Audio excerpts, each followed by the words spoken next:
You are about to hear The Secrets of the Federal Reserve, narrated by John Riddle. Chapter 1. Jekyll Island. The matter of a uniform discount rate was discussed and settled at Jekyll Island. Paul M. Warburg. On the night of November 22, 1910, a group of newspaper reporters stood disconsolately in the railway station at Hoboken, New Jersey. They had just watched a delegation of the nation's leading financiers leave the station on a secret mission. It would be years before they discovered what that mission was, and even then they would not understand that the history of the United States underwent a drastic change after that night in Hoboken. The delegation had left in a sealed railway car, with blinds drawn, for an undisclosed destination. They were led by Senator Nelson Aldrich, head of the National Monetary Commission. President Theodore Roosevelt had signed into law the bill creating the National Monetary Commission in 1908. After the tragic panic of 1907 had resulted in a public outcry that the nation's monetary system be stabilized. Aldrich had led the members of the commission on a 2-year tour of Europe, spending some $300,000 of public money. He had not yet made a report on the results of this trip, nor had he offered any plan for banking reform.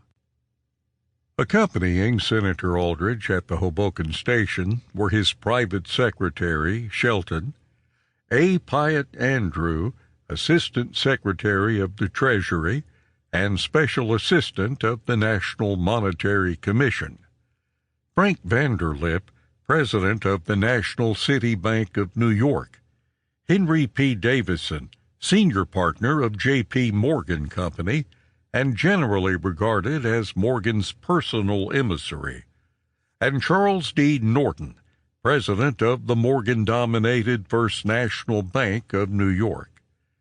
Joining the group just before the train left the station were Benjamin Strong, also known as a lieutenant of J.P. Morgan, and Paul Warburg, a recent immigrant from Germany who had joined the banking house of Kuhn, Loeb and Company, New York, as a partner, earning $500,000 per year.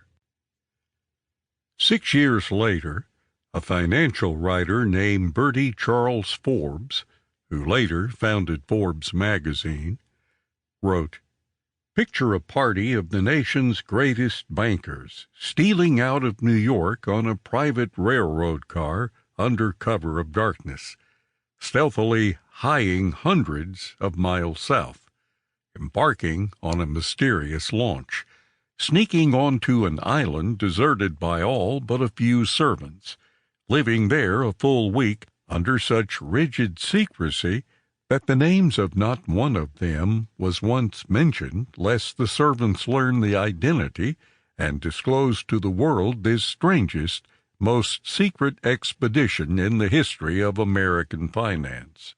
I am not romancing.